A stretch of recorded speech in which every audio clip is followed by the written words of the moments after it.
తిమోతికి రాసిన మొదటి పత్రిక 6వ అధ్యాయం 10వ వాక్యం. ఎందుకనగా ధనాపేక్ష సమస్తమైన కీడులకు మూలము, కొందరు దానిని ఆశించి విశ్వాసము నుండి తొలగిపోయి నానా బాధలలోనూ తమ్మును తామే పొడుచుకొనిరి. జాగ్రత్తగా నాది 9 కూడా చదువుదాం. ధనవంతులగుటకు అపేక్షించువారు శోధనలోను ఉరిలోను అవివేక యుక్తములగు హానికరములైన అనేక దురాశలలోనూ పడుదురు. మరలా చదువుతాను. ధనవంతులగుటకు అపేక్షించువారు శోధనలోను ఉరిలోను అవివేకయుక్తములగును హానికరములైన అనేక దురాశల్లోనూ పడుదురు. అట్టివి మనుషును నష్టములోను నాశనములోను ముంచివేయును. ఎందుకనగా ధనాపేక్ష సమస్త విధములైన కీడులకు మూలము, కొందరు దానిని ఆశించి విశ్వాసము నుండి తొలగిపోయి నానా విధములైన నానా బాధలలో తమ్మును తామే పొడుచుకునేది. అంటే అంతమేంటి చెప్పండి? తమ్మును తామే పొడుచుకుని నానా విధములైన బాధలలో పడి ఇక మనశ్శాంతి లేకుండా పొడుచుకొని చచ్చిపోయారు. ఆత్మహత్య వారి అంతం. ఒక వ్యక్తి ఆత్మహత్య చేసుకున్నాడు అంటే దాని అర్థం ఏమిటి? ఆత్మహత్య చేసుకోవడానికి వెళ్ళిపోయాడంటే వాళ్ళ విశ్వాసాన్ని కోల్పోయాడు. దేవుడున్నాడు, నాకు తోడున్నాడు, నన్ను నడిపించాడు, నాకు సహాయం చేశాడని విశ్వాసాన్ని కోల్పోయాడు. ఇంకా ఏం కోల్పోయాడు? నిరీక్షణ కూడా కోల్పోయాడు. అతడు తమను తాము పొడుచుకొని ఆత్మహత్య చేసుకున్నాడంటే నిరీక్షణ లేదు అతనికి. ఈరోజు కాకపోతే రేపు పొద్దున నా దేవుడు నన్ను ఆదుకుంటాడు, నా శోధన నుంచి విడిపిస్తాడు, నా సమస్యల నుంచి విడిపిస్తాడు, నా బాధను దేవుడు చూస్తాడు. నిరీక్షణది. ప్రభు అతి త్వరలో రాబోతున్నాడు, నా బంధకాలను తెగిపోతాయి అనే నిరీక్షణ లేదు. పరలోకమును నేను చేరబోతున్నాను, అక్కడ యుగయుగాలు ప్రభుతో ఉండబోతున్నాను, పరలోకముందనే నిరీక్షణ లేదు. విశ్వాసం కోల్పోయాడు, నిరీక్షణ లేదు. నిరీక్షణ లేనటువంటి వాడికి దుఃఖమే. నిరీక్షణ లేనటువంటి వాడికి అంత అగాధముగానే కనిపిస్తుంది, తన ముందు దారి కనిపించదు. నిరీక్షణతో ఉన్నప్పుడు మనకు దారి కనిపిస్తుంది. దీనికి కారణం ఏమిటయ్యా అంటే ధనాపేక్ష. అర్థమవుతుందా?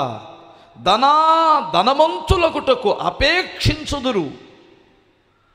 ధనముండుట తప్పు కాదు, ధనవంతులగుటకు అపేక్ష కలిగి ఉండడం, ధనవంతుల వైపు చూసి నీరసిల్లిపోవడం, డబ్బున్నటువంటి వారిని చూసి తమ్మును తాము హీనపరుచుకోవడం, డబ్బున్నటువంటి వారిని, కార్లు బంగళాలు ఉన్నటువంటి వారిని చూసి నేను కూడా ఆ స్థితికి ఎలా ఎదగాలి, ఏమి చేసి సంపాదించామనేది కాదు, సంపాదించిందే లెక్క అనే స్థితికి దిగజారిపోతాడు. బైబిల్ దానికి పూర్తి భిన్నంగా చెబుతుంది. నువ్వు ఆకలి దప్పులతో ఉంటే అయినా పర్వాలా, నీతి కొరకు ఆకలి దప్పికతో ఉండండి, పరలోక రాజ్యమును మీ సొంతమైందన్నాడు. పేదలైన మీరు ధన్యులు, పరలోక రాజ్యము మీది అన్నాడు. అంటే అప్పుడు ధనవంతులకు లేదనా దాని అర్థం? ధనవంతులకు లేదనా? ధనవంతులకు ఎందుకు ఇస్తాడు ధనం? పేదవారిని కొన్నిసార్లు వారు ఆదుకోవాలని, దేవుని సేవ చెయ్యాలని, దేవుని సేవకుల యొక్క హస్తాలు బలపరచాలని కొందరికి దేవుడు ఇస్తాడు. వాడైనా నువ్వు తిన్నంతే కదా తింటాడు. అర్థమవుతుందా? స్టాకు లేకపోవచ్చు, నీ దగ్గర డబ్బు స్టాకు లేకపోవచ్చు, నీ ఇంట్లో దస్తావేజులు లేకపోవచ్చు, గుట్టలుగా బీరువా నిండా దస్తావేజులు లేకపోవచ్చు, కానీ నీకు మనశ్శాంతి ఉంది కదా. నీకు డబ్బు లేదు కనుక నీకు శత్రువులు కూడా లేరు కదా. డబ్బు ఎక్కువ అవుతారో దాన్ని కాపాడుకోవడానికి ఎంతో తిప్పలు పడాలి, ఎంతో టెన్షన్ పడాలి, ఎంతోమంది తెలియకుండానే శత్రువులు తయారవుతారు. ఒకవేళ నీకు ఆ సామర్థ్యం లేదని, ఆ మనసు లేదని, నీకు ఏ స్థితిలో ఉంచితే నువ్వు బాగా ఉంటావో, ఏ స్థితిలో ఉంటే నువ్వు నెమ్మది కలిగి ఉంటావో, ఏ స్థితిలో ఉంటే నువ్వు ప్రశాంతతను అనుభవిస్తావో, ఏ స్థితిలో ఏ సామర్థ్యం ఉందో అంతవరకు దేవుడు నీకు ఇచ్చాడు. అబ్రహాము ధనవంతుడు, అబ్రహాము గొప్ప ధనవంతుడు. నువ్వు మా మధ్యలో మహారాజు వలె ఉన్నావండి అన్నారు శత్రువులు సైతం. ఇస్సాకు ధనవంతుడు, యాకోబు ధనవంతుడు. వారంతా నరకానికి వెళ్ళిపోయారా? కాదు కాదు. బైబిల్లో అలా అని అందరు ధనవంతులా? దేవుడు నమ్ముకున్న వాళ్ళంతా ధనవంతులా? పేద ఎదవరాలకి ఇంట్లో ఆ రోజుకు తిండి లేదని చెప్పింది, కానీ దేవుడు లేడా? పిండి లేదు, నూనె లేదు, కానీ దేవుడు ఉన్నాడు ఆ ఇంట్లో. అర్థమైందా మీకు? పిండి లేదు, నూనె లేదు, ధనము లేదు, కానీ ఆమెకు ఎవరున్నారు? దేవుడు ఉన్నారు. అందుకనే కోటీశ్వరుల కంటే కూడా బాగా బ్రతికింది ఆమె. కొట్టు చప్పట్లో ఒకసారి. యేసు ప్రభు నమ్ముకున్న వాళ్ళంతా ధనవంతులు అయిపోతారు అనుకుంటున్నావా? ఎవడు చెప్పాడు ఆ మాట? దేవుడు నీకు ఏమి ఇవ్వాలో, ఎంత ఇవ్వాలో, ఎప్పుడు ఇవ్వాలో, ఎలా ఇవ్వాలో, ఏ సమయానికి ఇవ్వాలో అంతవరకు ఇస్తాడు. ఎలీషా దగ్గరికి వెళ్ళి ఒక ఎదవరాలు, నా భర్త చనిపోయాడు, నా భర్త శవం ఇంటి దగ్గర ఉందండి, మేము అప్పులు పాలైపోయాం, అప్పులోడు వచ్చి నా పిల్లలను తీసుకుని వెళ్ళిపోవడానికి వచ్చాడండి అన్నాడు. అతడు చాలా భక్తి గలవాడండి నా భర్త, కానీ అప్పులు అయిపోయామంది. అంటే అప్పులు భక్తులకు లేవా? చెప్పండి, ఒకసారి ఆలోచించండి. అప్పులు నీ భక్తిహీనతను సూచిస్తున్నాయి అనుకున్నావా? నీకున్న పేదరికం నీ భక్తిహీనతకు చూసినా ఎవడు చెప్పాడు? దయ్యంగాడు చెబుతాడు ఆ మాట. నీ భక్తిహీనతకి అప్పులు చూసిన కాదు, నీ భక్తిహీనతకి నీ డబ్బు, నీ యొక్క అంటే నీ పేదరికము చూసిన కాదు. బైబిల్లో చాలామంది పేదలు ఉన్నారు. యేసు ప్రభు సైతం అరశకేలు పన్ను కట్టాలంటే తన జోబు చూసుకొని నా దగ్గర డబ్బు లేవు, పేతురా గలిలయ సముద్రానికి వెళ్ళి ఒక గేలమై ఒకటి చేపడుతుంది, అందులో ఒక షెకేలు నీకు దొరుకుతుంది, ఆ షెకేలు అరశకేలు నీకు, అరశకేలు నాకు కట్టు అన్నాడు. యేసు ప్రభు వారి లోకంలో ధనవంతుడిగా ఉన్నాడా? యేసు ప్రభు శిష్యులకి వీళ్ళందరికీ భోజనాలు పెట్టండి అన్నాడు. ప్రభువా మా దగ్గర ఏమీ లేవు, 5 రొట్టెలు 2 చేపలు తప్ప ఏమీ లేవు అన్నాడు. చాలు. యేసయ్య దగ్గర డబ్బు లేదు, తన శిష్యుల దగ్గర డబ్బు లేదు, కానీ ఎంత క్లిష్ట పరిస్థితుల్లోనైనా అవసరము తీర్చి అన్నం పెట్టే శక్తి గల దేవుడు వారితో ఉన్నాడు. మీలో చాలామంది అనుకుంటున్నారు, నా డబ్బు లేదు కాబట్టి, నా కష్టాల్లో ఉన్నాను కాబట్టి, నేను అప్పుల్లో ఉన్నాను కాబట్టి, ఒకవేళ నేను పేదరికంలో ఉన్నాను కాబట్టి నేను ఒకవేళ భక్తిహీనురాలేనేమో, భక్తిహీనుడునేమో అనుకుంటున్నావేమో. డబ్బు నీ యొక్క భక్తిని నిర్ణయించదు, నీ యొక్క పరిశుద్ధతను నిర్ణయించదు. గుర్తుపెట్టుకోవాలి. ఆ అపేక్ష నీలో ఉన్నప్పుడు నువ్వు తప్పుడు మార్గంలోకి వెళ్తావు. అపేక్ష ఉండకూడదు. అపేక్ష అనేది తెలుసు కదా మీకు? స్తోత్రం చెప్పగలరా? ధనవంతులగుటకు ఆత్రపడడం, ఎలాగైనా డబ్బు సంపాదించాలి, ఎలాగైనా సుఖభోగాలు అనుభవించాలనుకున్నప్పుడు నీవు వాక్యపు మార్గము నుండి, క్రమశిక్షణ నుండి తొలగిపోయే ప్రమాదం ఉంది. దొంగతనాలకు పాల్పడవచ్చు, వ్యభిచారానికి పాల్పడవచ్చు. స్త్రీలైతే ఒళ్ళమ్ముకొని బ్రతుకుతున్నటువంటి స్త్రీలు చాలామంది ఉన్నారు. డబ్బు సంపాదించడమే ముఖ్యం అనుకున్నటువంటి వారు, లంచాలు తీసుకుంటున్నటువంటి వారు ఉన్నారు, గంజాయిలు అమ్మేటువంటి వారు ఉన్నారు, డ్రగ్స్ అమ్మేటువంటి వారు ఉన్నారు. ఎన్ని అడ్డదారులు చొక్కైన డబ్బు కదా మనం సంపాదించాలనుకునేటువంటిది. దాని ద్వారా వచ్చేటువంటిది గురించి బైబిల్ ఏం చెబుతుంది? ఇందాక మనం చదువుకున్నాం కదా, అలాగ అతూరపడేటువంటి వారు శోధనలోనూ ఊరిలోనూ అవివేకయుక్తములకు హానికరములైన అనేక దురాశలలోనూ పడుదురు. అట్టివి మనుషులను నష్టములోనూ నాశనములోనూ ముంచివేయును. ఇంకా అంతవరకు కాదు, నీ ఆధ్యాత్మికమైన జీవితం దగ్గరికి కూడా వస్తుంది. ఎందుకనగా ధనాపేక్ష సమస్త విధములైన కీడులకు మూలమగును. కొందరు దానిని ఆశించి విశ్వాసము నుండి, నిరీక్షణ నుండి తొలగిపోయి నానా విధములైన బాధలలో పడి తమ్మును తానే పొడుచుకొని చచ్చిపోయి అన్నాడు. ఒకటే మాట, అంతం. డబ్బు ఏమైంది?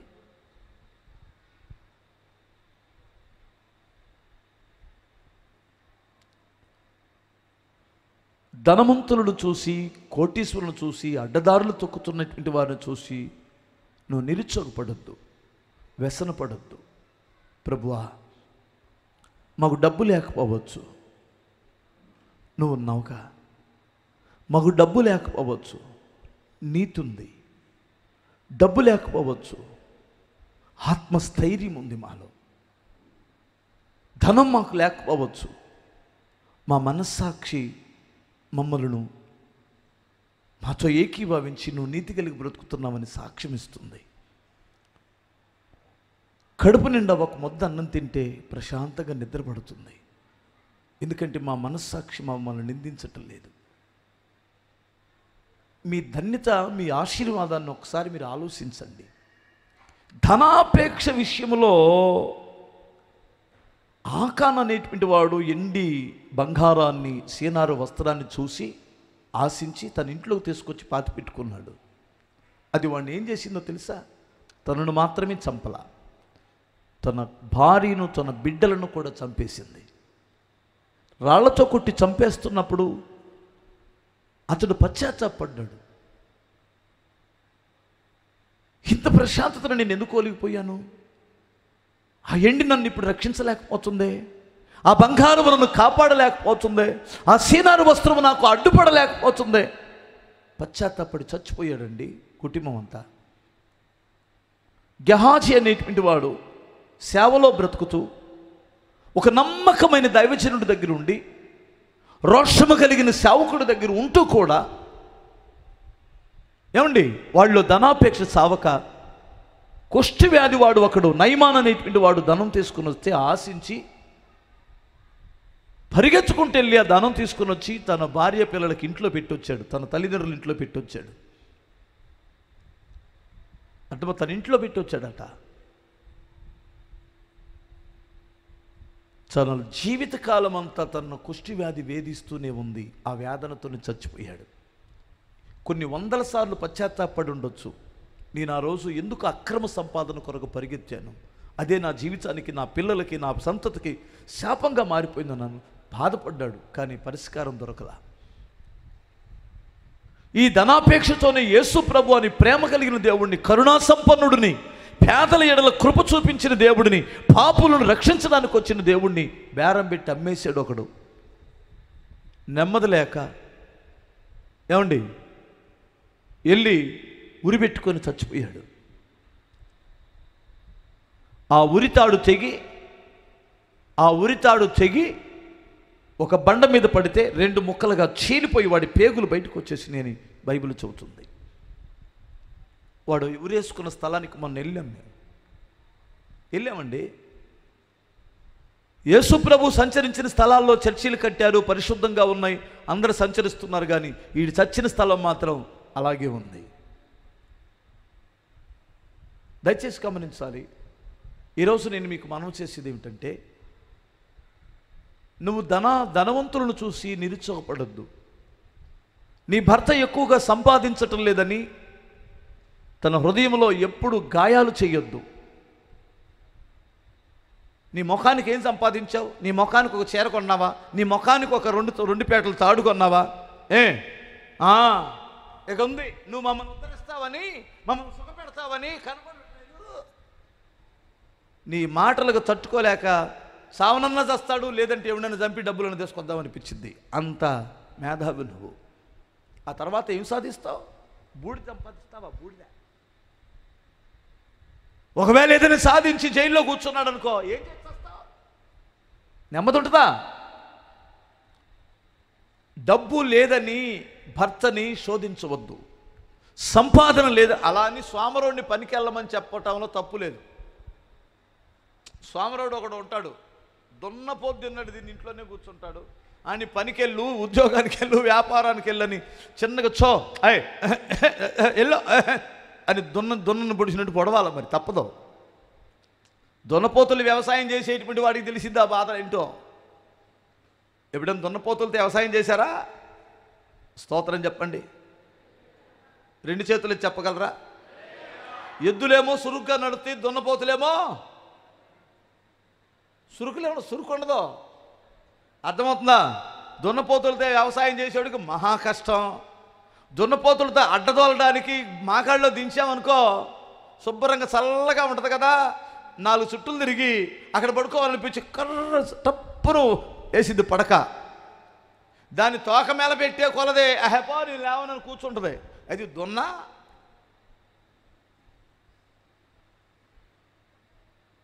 అందుకని చాలా నిన్ను గొయ్యా అంటారు. చివరికి దున్నం దాన్ని ఏం చేస్తారు? కోతకే అమ్ముతారు. కోతకు అమ్మాల్సిందే. ఇక ఆ తర్వాత సట్లో యమా సురుగ్గా ఉడుకుతూ ఉంటుంది. సట్లో ఉడికేటప్పుడు దానికి తెలిసింది, నాయనా చివరికి నా బతికేలా అయిపోయిందా తండ్రి, మట్టి చెట్లు తీసుకొచ్చి ఉడకబెడుతున్నారు నాయన. ఆ రోజు ఎట్లా గట్ట సురుగ్గా దునిన నాకు ఈ కర్మ పట్టేది కాదనుకుంటుంది. అంటే నేను సోమరిపోతుల్ని పనికెళ్ళమనో జాబుకెళ్ళమనో బాధ్యతలు చెప్పడం తప్పని నేను అంటలేదు. వాళ్ళు చూడు వాళ్ళ ఆవిడికి బంగారం కొన్నాడు, వీళ్ళు చూడు వాళ్ళ ఆవిడికి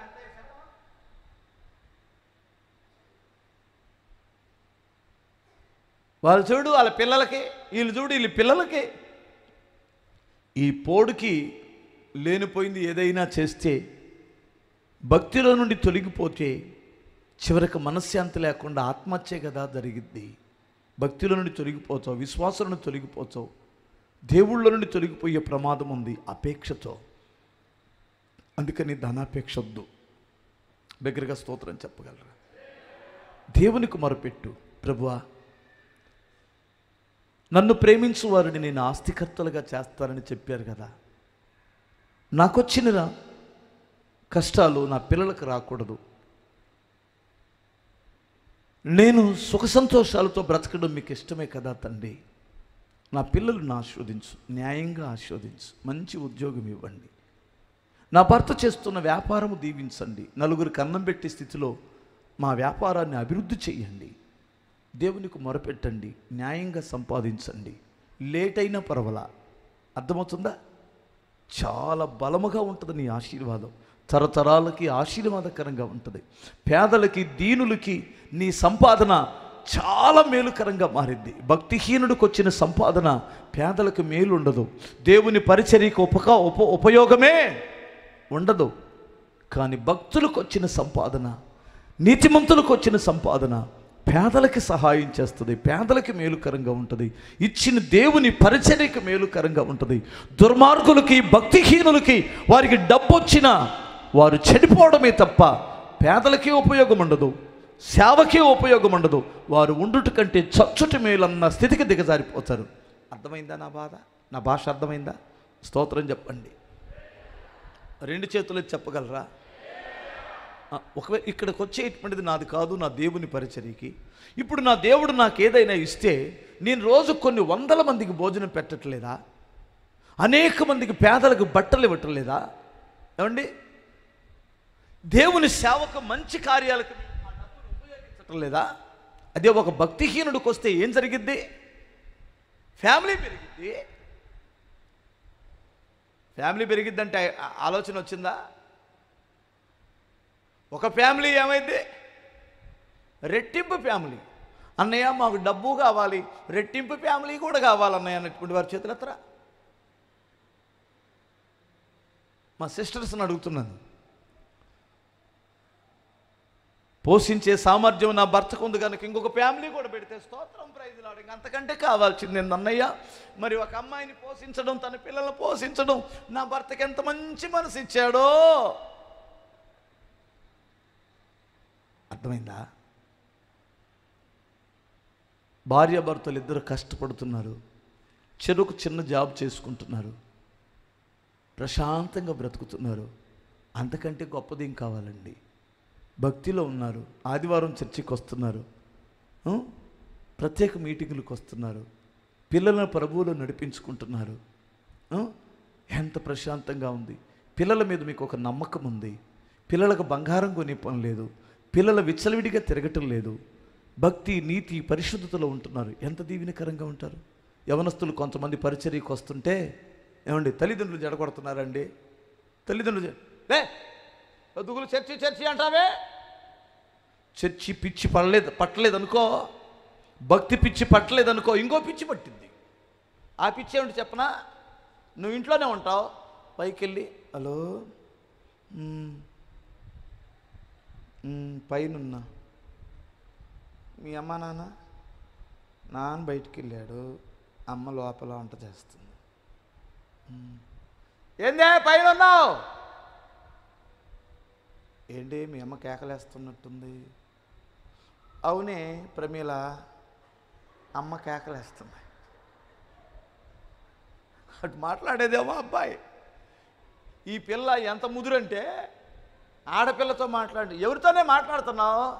ప్రమీల, అమ్మ వచ్చింది, తర్వాత చేస్తాను. ప్రమీల ఎవరే? అదేగా. అవునమ్మా, ప్రమీల మాట్లాడుతుంది.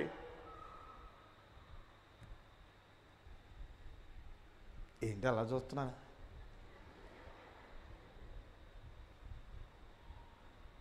నీ భయం తీసి పక్కన పెట్టు, నా భయం తీసి పక్కన పెట్టు.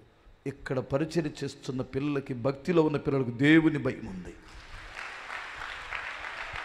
వారికి తెలుసు నీ భయమో నా భయమో ఉంటే నేనున్నప్పుడు భయభక్తులు కలిగి ఉంటారు, నేను చూసినప్పుడు, నువ్వు ఇంట్లో ఉన్నప్పుడు నీ ముందు భయభక్తులు కలిగి ఉంటారు. కానీ డాబా ఎక్కి మాట్లాడుతున్నప్పుడు భయం ఉండదు కదా. అప్పుడు వారికి తెలిసిద్ది, ఆకాశమందున దేవుడు నా వైపు చూస్తున్నాడు, నా మాటలు వింటున్నాడు, నా ప్రతి కదలిక దేవునికి తెలిసిన భయం ఎక్కడ పుట్టిద్దంటే భక్తిలో ఉన్నప్పుడు పుట్టిద్ది. అందుకని పిల్లలను పాడు చేయకండి, పిల్లలకు ధనాపేక్ష ఎక్కించకండి, వారిని స్వామరణ చేయొద్దు, కానీ భక్తిలో పెంచండి. నిన్ను పడగొట్టేటువంటిది మొదటిది ఏమిటంటే ధనాపేక్ష. రెండు రెండు రెండు స్త్రీ అనగానే కొంతమందికి కోపం వస్తుంది. బైబిల్లో పురుషులు పడిపోయినట్లు ఉంది, మరి స్త్రీలు పడిపోయినట్లు లేదంటారా? అది రాయించలా. స్త్రీలను దేవుడు గౌరవించి వారిని మరుగు చేశాడు. అర్థమవుతుందా? స్తోత్రం చెప్పాలి. స్త్రీ మీద పురుషునికి ఎంత ఆకర్షణ ఉంటుందో పురుషుడి మీద స్త్రీకి కూడా అంతే ఆకర్షణ. లేకపోతే ఇంతమంది పాపంలో పడిపోరు కదా. ఒక స్త్రీని చూసి పురుషుడు ఎలా ఆకర్షించబడుతూ హృదయంలో చెడ్డ తలంపులు వస్తాయో, ఒక స్త్రీని చూసినప్పుడు పురుషునికి ఎలాంటి ఆలోచనలు వస్తాయో, స్త్రీలు కూడా ఒక పురుషుడిని, అందమైన పురుషుడిని చూసినప్పుడు వారికి కూడా అలాంటి ఆలోచనలు వస్తాయి అనే దానికి ఏమాత్రము సందేహం లేదంటాను నేను. ఎందుకంటే బైబిల్ కదా దానికి ఆధారం. యోసేపు అందగాడని చూసి పోతీఫరు భార్య శోధించబడింది కదా, నీతి తప్పడానికి ఇష్టపడింది కదా, తన జీవితాన్ని పాడు చేసుకోవడానికి వెనకాడలేదు కదా. నాజీరు చేయబడినటువంటి సంసోను ఒక అతను ఉన్నాడు. తల్లి గర్భములో ఉన్నప్పుడే దేవుని సేవ కొరకు ప్రతిష్ఠించబడిన వ్యక్తి. దేవుడు తనను ఎంతగా ప్రేమించాడంటే, తనకి ఎంతటి బలం ఇచ్చాడంటే, సింహాన్ని చీల్చే అభిషేకమును ఆ బలం ఇచ్చాడు అతనికి. 1000 మందిని ఒక గాడిద ఎముకతో చంపగలిగిన సామర్థ్యం అతనికి ఇచ్చాడు. పచ్చి గాడిద ఎముకతో, ఆయుధాలు ఏం వాడలా. అర్థమవుతుందా? 300 నక్కలు పట్టుకొని 300 నక్కలను పట్టుకొని ఒకదాని తోక ఒకటికి ముడేసి దివిటీల్లాగా ఎలిగించి పంపించాడు. మనం కుక్కనో పిల్లినో కూడా పట్టుకోలేము. కుక్కను పట్టుకుని దమ్ముంటే కృపారావు అని ఒకడు ఉన్నాడు. ఇక్కడ చర్చి ఉన్నప్పుడు ఇదంతా ఖాళీ స్థలం, చెట్లు ఎన్ని ఉండేవి. అక్కడేమో ముళ్ళతీగ ఒకటి ఉండేది, ఇనప తీగ, ముళ్ళతీగ. అది కనిపించేది కాదు. ఇక్కడికే వచ్చి ఏదో తినడానికి వస్తే, అరే కుక్కను కొట్టండి రా అన్నాడు ఎవడో, బుజ్జక్కో ఎవరో అన్నారు. ఈడ ఆ కుక్కను కొట్టాలని యమా స్పీడ్గా పరిగెత్తాడు. సాయంత్రం 6:30 అంటే చీకట పడిందా పడలేదు అన్నట్టుంది. ఈడు బాగా కాడే, 6 అడుగులు ఉంటాడు. 6 అడుగులోడు కాబట్టి సరిపోయింది. వాడికి కరెక్ట్గా ఎక్కడ పడిందంటే ఆ తీగ, కుక్కేమో అందులో చెల్లిపోయింది. ఒక తీగ ఇక్కడ కొట్టుకుంది. ఇక్కడ కొట్టుకుంటే ఎంత స్పీడ్గా పరిగెత్తాడో అంత స్పీడ్గా పడిపోయాడు వెనక్కి. అదే కానీ ఇక్కడ కానీ పడితే గొంతు తెగిపోయేదే. కుక్కను పట్టుకోరా అంటే, కుక్కను కొట్టురా అంటే ఒక్క కుక్క దొరకలా మా ఓడికి.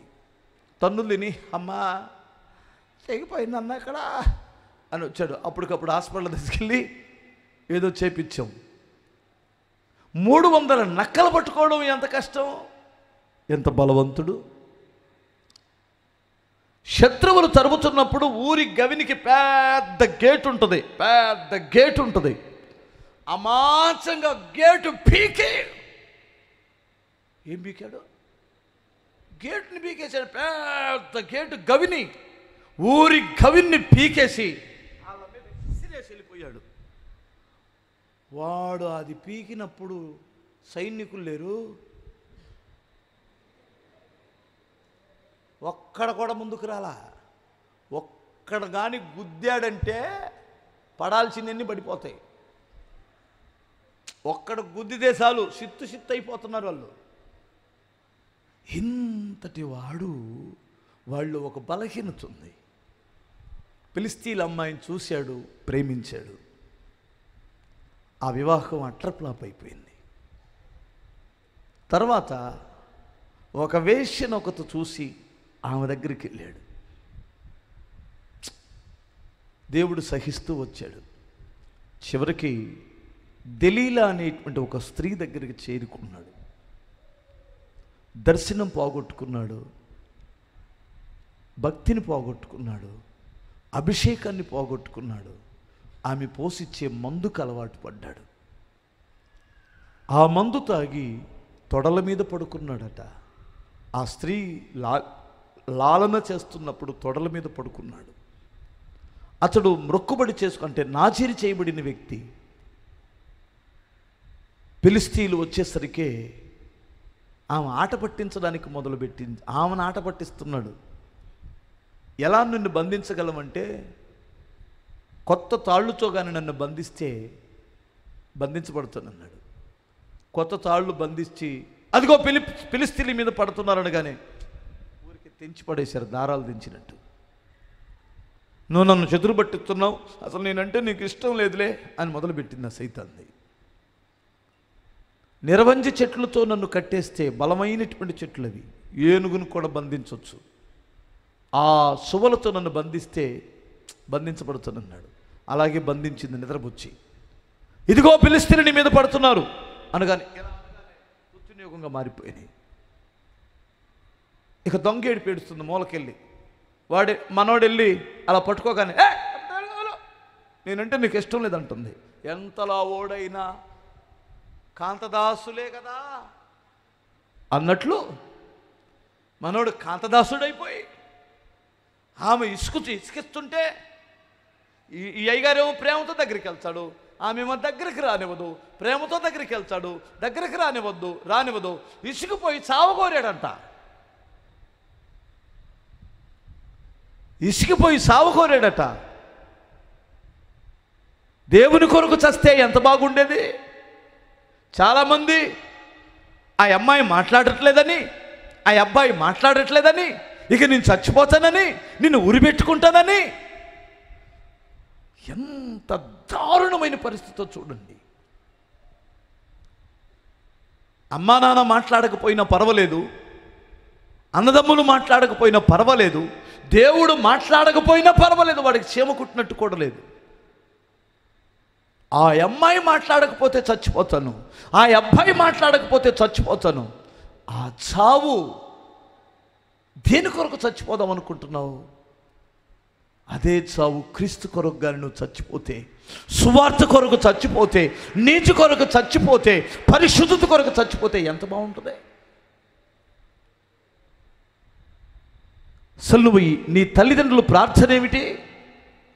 సంసోను తల్లిదండ్రులు ఎంత నీతిమంతులు. చివరికి చావగోరి నా జుట్టు కత్తిరిస్తే నా శక్తి పోయిద్దన్నాడు. జుట్టు కత్తిరించుకున్నాడు. కత్తిరించింది నిద్రబుచ్చి తొడల మీద. ఫిలిష్తీయులు వచ్చారు. ఇదిగో ఫిలిష్తీయుల మీద పడుతున్నారు అనగానే ఎప్పటి వల్లే విరజిమ్ముకున్నాడట. యెహోవా తనను ఎడబాసిననే సంగతి అతనికి తెలియల. ఫిలిష్తీయులు పట్టుకొని బంధించి తీసుకొని వెళ్ళి 2 కళ్ళు పీకేశారు. ఫస్ట్ ఏమిత్తుతావో అదే పంటకు వస్తావు. దేవుడు ఎక్కిరించబడుడనే మాట తనలో నెరవేర్చబడింది. ఒక అమ్మాయిని చూడు, ఒకవేళ చూస్తే పెళ్లి చేసుకో, అయిపోయింది కదా. చూసిన దాన్నల్లా చూస్తాడు, చూసిన దానికల్లా ఇష్టపడతాడు. దేవుడు ఎడబాసిన మరుక్షణమే, కృపపోయిన మరుక్షణమే కళ్ళు పీకబడ్డాయి. తిరగలు విసురుతున్నాడు, దిక్కులేనటువంటి వాడయ్యాడు. ప్రతి పనికి మాలినటువంటి వాడు వచ్చి సువలతోనూ వాటితోనూ వీటితోనూ గుచ్చుతున్నాడు. కళ్ళు లేవు, కొట్టలేడు, తిట్టలేడు, పశ్చాత్తాపడుతున్నాడు. ఏం చేయగలిగాడు? ఎందుకు ఇతను ఇట్లా అయిపోయాడు? అయ్యయ్యో బలాజ్యులు కూలిపోయిరే, అయ్యయ్యో దేవుని కొరకు బలమైన కార్యాలు చేసినటువంటి వారు ఒక స్త్రీ విషయంలో పడిపోయారే, నీతిమంతురాలైన ఒక భక్తురాలు ఒక పురుషుడి విషయంలో పడిపోయిందే, అయ్యో అని మనం చెప్పుకోవటం లేదా? అందుకని స్త్రీ విషయంలో పురుషుడు, పురుషుని విషయంలో స్త్రీ జాగ్రత్తగా లేకపోతే పడిపోయే ప్రమాదం ఉంది. ఎట్టి పరిస్థితుల్లో ఒంటరిగా ఒక పురుషునితో మాట్లాడవద్దు, ఒంటరిగా ఒక స్త్రీతో మాట్లాడవద్దు. 3వ వ్యక్తి ఉండాలి. ఉన్నా ఎక్కువ గంటలు మాట్లాడకూడదు, 3 నిమిషాల కంటే ఎక్కువ మాట్లాడకూడదు. ఒకవేళ 3 నిమిషాలు మాట్లాడిన 3 అడుగులు ఎడముండి మాట్లాడాలి, 3 అడుగులు ఎడముండి మాట్లాడాలి. దగ్గరికి వెళ్ళి మాట్లాడకూడదు. అది యవనస్తులకు అస్సలు మంచిది కాదు. మీకు అర్థమవుతుందా? స్త్రీతో మాట్లాడడానికి అన్న నేను ఎప్పుడు మాట్లాడుతున్నాను అంటే, ఒక స్త్రీతో ఎక్కువగా మాట్లాడాలని నీకు అనిపిస్తుంది కదూ, చూడాలనిపిస్తుంది కదూ. ఎవరో నీ పేటలో అమ్మాయో, ఇంకొక అమ్మాయో, చర్చిలో అమ్మాయో, ఎవరో నువ్వు పిలిచేది చెల్లెను, అక్కనే అవి కూడా ఉండొచ్చు. పొద్దుకూకులు వారిని చూడాలనిపిస్తుంది, మాట్లాడాలనిపిస్తుంది. తప్పుడు కూడా ఏమీ లేదు, తప్పు మాటలు కూడా ఏం మాట్లాడలేదు. కానీ నీ ఆలోచనలు పీకుతుంది, మైండ్ అలా లాగుతుంది అంటే సాతానుడు నీ మీద గురి పెట్టాడు అని అర్థం. బలవంతంగా ఇక అలాగ నీకు అనిపిస్తే ఇంటికి వెళ్ళిన తర్వాత కూడా ఆ రూపం నీ కళ్ళల్లో మసులుతుంటే వారితో మాట్లాడకుండా ఉండడం నీకు మేలు. లేదంటే నీ అంతం అతి దారుణంగా ఉంటుంది. వందనాలు చెప్తున్నాను, అర్థమవుతుందా? దీనికి వయసు వ్యత్యాసాలు ఏమీ లేవు. నాకు 45 వచ్చినాయి బెదర్, నాకెందుకు ఉంటుంది బెదర్, నాటకాలు ఆపు బెదర్, ఆపు బెదర్, నాటకాలు ఏమొద్దు. నీకు 45 ఏంది, నీకు 60 దాటినా కానీ నిన్ను నువ్వు నమ్ముకోవద్దు. ఏమంటారు? ఏం యేసేపు అలా చూస్తున్నావు? స్తోత్రం చెప్పండి ఒకసారి. హల్లెలూయా. 60 సంవత్సరాలు వచ్చినా నమ్మొద్దు. ఎవరిని? పక్కనోని కాదు, నిన్ను నువ్వు నమ్ముకోవద్దు అంటున్నాను నేను. 60 సంవత్సరాలు వస్తే స్త్రీల్ని విడిచిపెట్టవచ్చు, కానీ నేను పురుషుల్ని విడిచిపెట్టను. 60 సంవత్సరాలు వచ్చిన స్త్రీని విడిచిపెట్టేయచ్చు అనుకుంటున్నాను నేను, నాకు తెలీదు. స్తోత్రం చెప్పగలరా? హల్లెలూయా. నిలుచున్నాను అనుకున్నవాడు పడకుండా జాగ్రత్తగా చూసుకోవాలంటుంది బైబిల్. దేవుడు మీ మీద, నా మీద ఎన్నో ఆశలు పెట్టుకున్నాడండి, ఎన్నో ఆశలు పెట్టుకున్నాడండి. మనం ఏదైనా తప్పు చేస్తే తలదించుకొని ఏడ్చేవాడు ఎవరో తెలుసా? మీ అమ్మా నాన్న కాదు, నీ కొరకు రక్తం ఇచ్చిన నా ప్రభు ఏడుస్తాడు.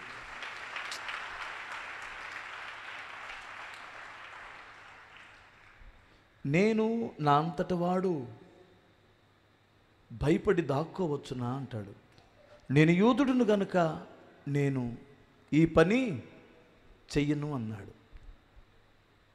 ఒకసారి ఆలోచించు, భార్యను మోసం చేయొచ్చు, భర్తను మోసం చేయొచ్చు, సంఘాన్ని మోసం చేయొచ్చు. దేవుని హృదయాన్ని నువ్వెందుకు కలవర పెడుతున్నావు? ఆయనకు మనశ్శాంతి లేదు నీ గురించి.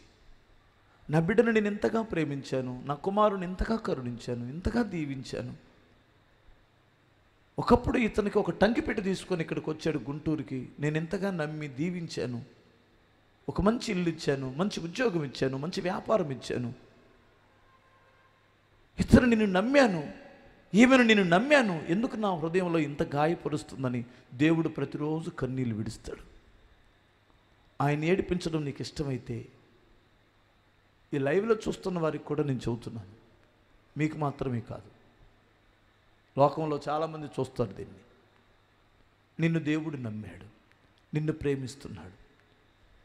నువ్వేదైనా తప్పుడు మార్గంలోకి వెళ్తున్నప్పుడు నీ అమ్మ గుర్తు రాకపోవచ్చు, నీ నాన్న గుర్తు రాకపోవచ్చు, అన్నదమ్ములు గుర్తు రాకపోవచ్చు, అక్కచెల్లెలు గుర్తు రాకపోవచ్చు. దేవుడు గుర్తొస్తాడు కదా, దేవుడు ప్రతి క్షణం గుర్తొస్తాడు కదా. అయ్యో దేవుడికి వ్యతిరేకంగా చేస్తున్నాను, నా దేవుడు దుఃఖపడతాడేమో, నా దేవుడు నన్ను నమ్మాడు, నన్ను నమ్మి పని ఈ భక్తిని అప్పగించాడు, నన్ను నమ్మి భక్తుడుగా ఆయన పిలుచుకున్నాడు, నీతిమంతుడిగా ఉంచాడు, దేవుడు నన్ను పిలిచాడు, సేవకుడిగా చేశాడు. ఇలాగూ నీకు ఎప్పుడైనా ఆలోచన వస్తే యోసేపు పారిపోయినట్టు పారిపోతావు.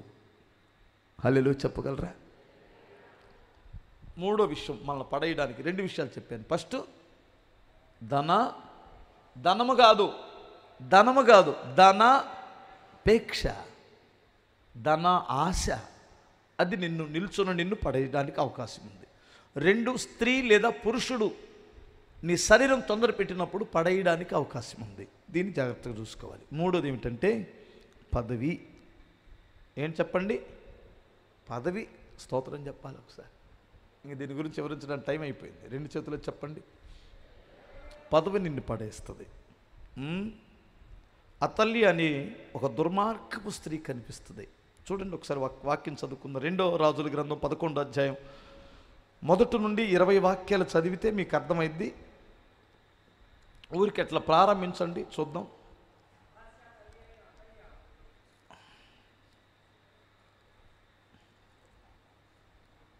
ఏందబ్బాయి?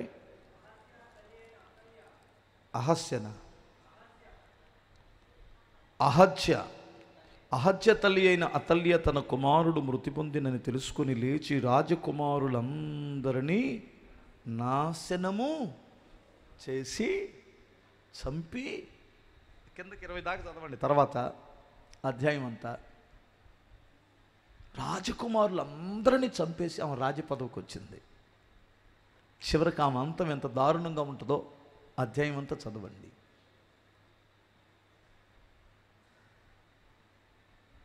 పదవి మనుషులను చంపేసింది.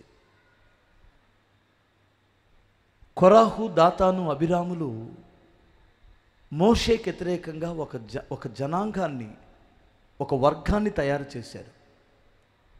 ఏంటయ్యా మీకు వచ్చిన బాధ ఏమిటి నాయనా అని మోషే అడిగితే, నువ్వు ఒక్కడవే పరిశుద్ధుడు కాదు, ఈ సర్వ సమాజం పరిశుద్ధులే, వీరందరూ ధూపం వేయుటకును ధూపార్ధిని చేత పట్టుకొని దేవుని సన్నిధిలో ప్రవేశించుటకు యోగ్యులే అని అన్నాడు. అప్పుడు మోషే చాలా దీనంగా ఒక మాట అన్నాడు. కొరాహు, దాతాను, అబిరాము ఒక వర్గాన్ని తయారు చేసావు, మీరు లేవీలుగా ఉన్నారు, పరిచారకులుగా ఉన్నారు. ఇది చాలదా? ఇది దేవుడిచ్చిన పని కాదా మీకు? దేవుడు మిమ్మల్ని ఏర్పాటు చేసుకోలేదా? నువ్వు చేస్తున్నది పరిచర్య కాదా? ఎందుకు నువ్వు మరలా యాజకత్వాన్ని కూడా ఆశించి మిమ్మల్ని మీరు నాశనం చేసుకుంటారు అని చాలా నమ్రతగా మోషే చెబితే, ఈ మాటలు నమ్మకుండా మోషేను తోలనాడి కొన్ని కుటుంబాలను తన వర్గంగా తయారు చేసుకొని తిరుగుబాటు చేస్తే మోషే దేవుని సన్నిధిలో ప్రార్థన చేశాడు. ప్రభువా, వీళ్ళకి లేవీలుగా ఉన్నారు అంటే పరిచారకులుగా ఉన్నారు, వీరు యాజకత్వం కూడా కోరుతున్నారు ప్రభువా, మరి ఏం చేయమంటావు అని అడిగితే ప్రభు ఏమన్నాడంటే, వీరిలో పెద్దలైనటువంటి వారి యొక్క కర్రలు, అహరోను చిగిరించిన మీ అన్నగారైన అహరోను కర్రను గుడారంలో పెట్టండి, ప్రత్యక్ష గుడారంలో.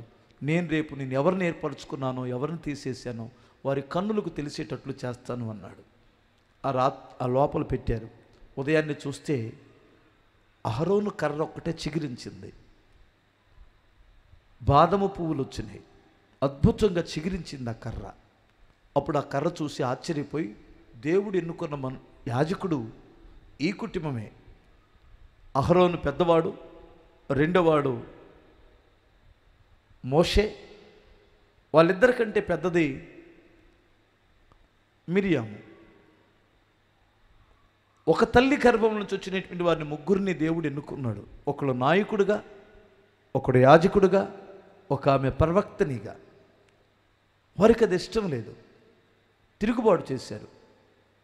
చివరికి దేవుడు ఏం చేశాడో తెలుసా? ఈ పదవిని ఆశించినందుకు ఇతనితో ఒక వర్గంగా తయారైనటువంటి 250 మంది కుటుంబాలు, వారి పిల్లలు, వారి కొడుకులు, వారి మనవళ్ళు, వారి మనవ సంతానం, వారి కూతుర్లు, వారి అల్లుళ్ళు, వారు ఎక్కడైతే ఉన్నారో వారిని ఖాళీ చేసి మీరే దూరంగా వెళ్ళమన్నాడు. దేవుడు నాశనం చేసే ముందు నాశనం చేసేటువంటి వారిని ప్రత్యేకంగా తీసుకెళ్ళడు, నాశనం చేసే వారిని ప్రత్యేకంగా తీసుకెళ్ళడు, రక్షింపబడిన వారిని ప్రత్యేకంగా వెళ్ళమంటాడు. అర్థమైందా? స్తోత్రం చెప్పాలి. మీరు లోకము నుండి ప్రత్యేకింపబడండి అన్నాడు. లోకాన్ని వేరు చేయలా, లోకాన్ని అటు వెళ్ళమని చెప్పలేదు. నా పిల్లల్ని విడిచిపెట్టి లోకమా మీరు అటు వెళ్ళమని చెప్పలేదు. మీరే లోకమును విడిచిపెట్టి పక్కకు రమ్మన్నారు. అప్పుడు వారు బ్రతికుండగానే భూమి నెరవిడిచి పాతాళములోనికి దిగిపోయారు. క్రీస్తునందు ప్రియులారా, మనల్ని పాడు చేసేది పదవి వ్యామోహాలు. నీకు ఒక పాట ఇస్తారంటే, నీకు ఒక సంఘ పెద్దకి పదవి ఇస్తారంటే, నువ్వు ఆ పదవి ఇస్తారు, నీకు ఈ పదవి ఇస్తారంటే భలే ఆశపడేటువంటి వాళ్ళు ఉన్నారు. ఏంటయ్యా ఈ మధ్య చర్చికి రావట్లేదంటే, అన్నయ్య మా దగ్గర నన్ను సంఘ పెద్దగా నియమించారు అన్నయ్య. స్తోత్రం చెప్పగలరా? అంతకుముందు ఒక అబ్బాయి ఇక్కడికి వచ్చేవాడు, నడుముకి పూర్తిగా టీబీ వచ్చి పై నుండి కిందకి అన్ని పూసలు ఇంచుమించుకు పాడైపోయినాయి. ఎన్ని పూసలు, నడవలేడు, చచ్చిపోతారని డాక్టర్లు చెప్పారు. ఆ స్థితిలో ఇక్కడికి వచ్చాడు అతను. ప్రార్థన చేశాను నేను. డాక్టర్లు ఆశ్చర్యపోయినట్లుగా దేవుడు ఆ బిడ్డను బ్రతికించాడు. వినండి, దానికి కృతజ్ఞత కలిగి ఇక్కడ పరిచర్య చేశాడు. ఆ తర్వాత 3 సంవత్సరాల తర్వాత ఆ అబ్బాయి కనిపించట్లా. ఒకసారి నేను అడిగాను, ఒక 4-5 నెలల తర్వాత గమనించాను, పలానోడు రావట్లేదు ఏందని. ఏందబ్బాయి నువ్వు రావట్లేదంటే, అన్నా దేవుడు నన్ను దీవించాడన్నా, నన్ను హెచ్చించాడు అన్నాడు. ఎలా అన్నాను.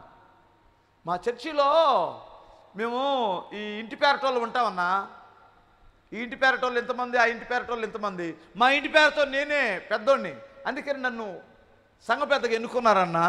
ఇంక అక్కడ డబ్బులు లెక్క చూడడం కానీ, అక్కడ ఇంక అన్ని మెయింటెనెన్స్ కానీ ఇంకంతా నాదేనన్నా. నీకు పదవచ్చిన మాట వాస్తవమే కానీ నువ్వు ఆత్మీయంగా బలపడుతున్నావా అన్నాను. ఇంకంటే ఆత్మీయత అంటే ఇంక ఊర్లో చర్చి నీకు తెలియదే ఉందన్నా అన్నాడు. అంటే నువ్వు ఆత్మీయంగా పడిపోయినా పర్వాలేదు, దిగజారిపోయినా పర్వాలేదు, కానీ పదవి ఉంటే తప్పదన్నా. మరి ఇంకా దేవుడు అది కూడా దేవుని చిత్తమే కన్నా అన్నాడు. ఆ తర్వాత మధ్యలో కనిపించాడు, మంచి సన్నటి బీడీ ఒకటి తాగుతూ, ఓరి ఎంత ఘోరంరా. అతి కొద్ది రోజులకి ఏమైంది, మళ్ళీ ఈడు పదవి పోయి ఏరే వాళ్ళని ఎన్నుకున్నారు. అప్పుడు కల్లా ఈడు భక్తి ఏమైంది, మళ్ళీ లోకంలో కలిసిపోయాడు. దయచేసి వినండి, పాటకో పదవకో పెత్తనానికో ఇచ్చారని నీ ఆత్మీయతను పాడు చేసుకోవద్దు. ఎవరో పాటకిస్తే నీ భక్తి కాదు, ఎవరో పదవిస్తే భక్తి కాదు. గుర్తుపెట్టుకోండి, నీవు దేవునితో సత్సంబంధము కలిగి ఉండడం భక్తి అంటారు. మన పరిచారకులు ఉన్నారు, 100 మంది ఉన్నారు. ఎవరికి పాటించాం, ఎవరికి పాటించాం, ఎవరికి పదవి ఇచ్చాం, ఎవరు చూస్తున్నారని వాళ్ళు పరిచర్య చేస్తున్నారు. వర్షమైనా ఎండైనా ఏ పరిస్థితిలోనైనా వారు దేవుని సేవ చేస్తున్నారు. నేను ఎప్పుడు మాట చెబుతాను, సేవలో 2 రకాలైన సేవకులు ఉన్నారు. ప్రత్యక్ష సేవకులు, పరోక్ష సేవకులు. నేను ప్రత్యక్షంగా కనిపిస్తున్న సేవకుడిని, ఫ్లెక్సీల మీద కనిపిస్తాను, పోస్టర్లో కనిపిస్తాను, నేను పెద్ద హీరోని అనుకుంటున్నారా? నా వెనుకున్నటువంటి పరోక్ష సేవకులు ఉన్నారు. ప్రార్థన చేసే తల్లులు సేవకులు, దేవుని సేవకులు, ఉపయోగపడుతున్న బిడ్డలు, వాళ్ళదొక పాత్ర. పరిచర్య చేస్తున్న బిడ్డలు, అది ఒక పాత్ర. అర్థమవుతుందా?